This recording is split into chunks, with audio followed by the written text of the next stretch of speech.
Twongeye kubasuhuza nshuti bakunze mudahwema gukurikira ibiganiro bya Kigali Sport. N'urucabana kabisa kubagezaho breaking news, amakuru agezweho kabisa, amakuru abatomoye, amakuru ameze neza. Kuri uyu munsi tubazaniye breaking news zifashishije zimeze neza kabisa.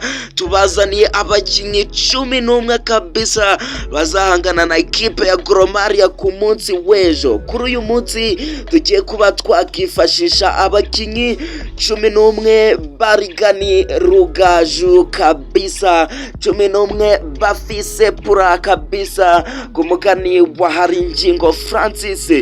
Mwizamu bahasanga umusore Tande Junior, kuri kabiri umusore Kabange, gatatu Ganijuru Elia, umusore bita Ibrahim Mansuru Chingarei azaba ari hagati mu kibuga, Isa Jigwiba ndetse na Muderi Akubaro bari hagati mu kibuga. Abo ngabo hari icyo bavugaho, andika mu igitekerezo cyawe muri komenti, dukomeze n'abandi bakinyi kabisa.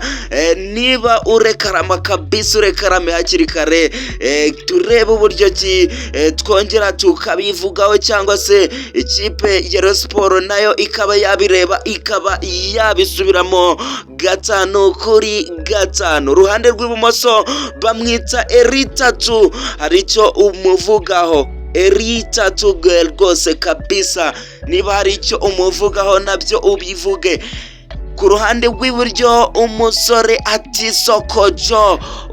Atisokojo kabisa niwe uzabanza mu kibuga kabisa.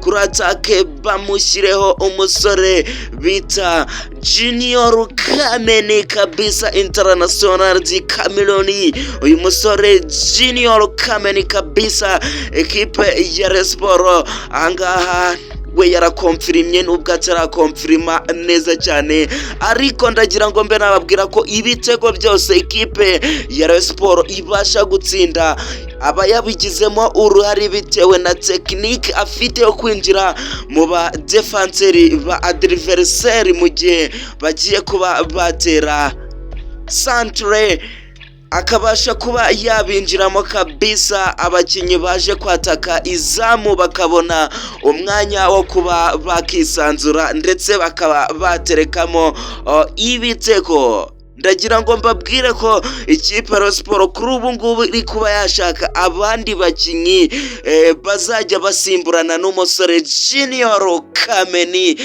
kabisa, International di Cameroon. Muri uyu muzamu cyangwa se umuzamu wa ikipe ya Rayon Sport we ntacyo bamugarukaho.